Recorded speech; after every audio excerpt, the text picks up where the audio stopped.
जादुई स्कूल का मैदान। रमेश एक साधारण स्कूल का लड़का था जो एक छोटे से शहर में रहता था।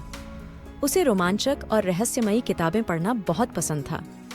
एक धूप वाले दोपहर में जब वह अपने दादा दादी के घर के पुराने अटारी की खोज कर रहा था, रमेश को एक प्राचीन नक्शा मिला जो एक धूल भरी पुरानी किताब के अंदर छिपा हुआ था। नक्शा किसी छिपे हुए खजाने की ओर इशारा कर रहा था जो उसके ही स्कूल के मैदान में कहीं दफन था। जिज्ञासु और उत्साहित रमेश जांच करने के लिए बेताब था। उसने अपना बैकपैक आवश्यक चीजों से भर लिया। एक टॉर्च, एक नोटबुक, एक पेन, कुछ स्नैक्स और उसकी भरोसेमंद कंपास। उसने इस खोज को एक रहस्य रखने का निर्णय लिया। इसे केवल अपनी सबसे अच्छी दोस्त गीता से साझा किया, जो असली जीवन के रोमांच की संभावना से उतनी ही उत्साहित थी। जैसे ही स्कूल की घंटी बजी, जिससे दिन का अंत हो गया, रमेश और गीता ने नक्शा हाथ में लेकर स्कूल के मैदान में चुपके से प्रवेश किया। उन्होंने नक्शे पर दिए गए संकेतों का पालन किया, जो उन्हें यार्ड के सबसे पुराने पेड़ की ओर ले गए। पेड़ बहुत बड़ा था। इसकी घुमावदार शाखाएं एक दानव की बाहों की तरह फैल रही थीं। नक्शे के अनुसार खजाना इस प्राचीन पेड़ की जड़ों के पास कहीं दफन था। जैसे ही उन्होंने खोदना शुरू किया, उन्हें पेड़ से एक अजीब आवाज सुनाई दी।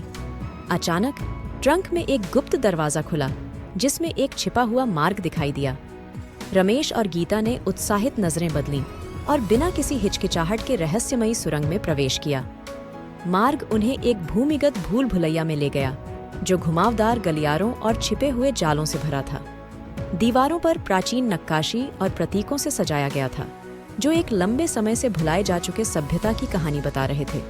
जैसे जैसे वे भूल भुलैया में घूमते रहे, उन्होंने विभिन्न पहेलियों और पहेलियों का सामना किया, जो उनकी बुद्धिमत्ता और साहस का परीक्षण कर रही थीं। रास्ते में उन्हें कई सुराग मिले, जो खजाने की सच्ची प्रकृति की ओर इशारा कर रहे थे। यह केवल सोना और गहने नहीं था, बल्कि कुछ अधिक मूल्यवान था। एक जादुई वस्तु जो इच्छाओं को पूरा करने की शक्ति रखती थी। रमेश और गीता ने महसूस किया कि उन्हें सावधान रहना होगा, क्योंकि ऐसी शक्ति गलत हाथों में खतरनाक हो सकती है। कई घंटों की भूल भुलैया में घुमावदार के बाद वे अंततः भूल भुलैया के हृदय तक पहुंचे। वहां उन्होंने एक शानदार कक्ष पाया, जो चमकदार रोशनी से भरा था। कक्ष के केंद्र में एक चबूतरे पर एक चमकती हुई गेंद रखी हुई थी। लेकिन खजाने तक पहुंचने से पहले उनका सामना एक रक्षक से हुआ, एक रहस्यमयी प्राणी जो सदियों से इस वस्तु की रक्षा कर रहा था। रक्षक ने उन्हें एक अंतिम पहेली को हल करने की चुनौती दी। रमेश और गीता ने अपने सिर मिलाए और अपने साहसिक कार्य के दौरान प्राप्त सभी ज्ञान का उपयोग करते हुए पहेली को हल करने में सफल रहे। रक्षक उनकी बहादुरी और बुद्धिमानी से प्रभावित होकर उन्हें वस्तु लेने की अनुमति दी। वस्तु हाथ में लेकर रमेश और गीता सतह पर वापस आ गए। वे सुरंग से बाहर निकले। जैसे ही सूरज डूब रहा था, पूरे मैदान में सुनहरी रोशनी फैला रहा था। वे जानते थे कि उनकी जिंदगी कभी भी पहले जैसी नहीं रहेगी। उन्होंने जादू और रोमांच की दुनिया की खोज कर ली थी।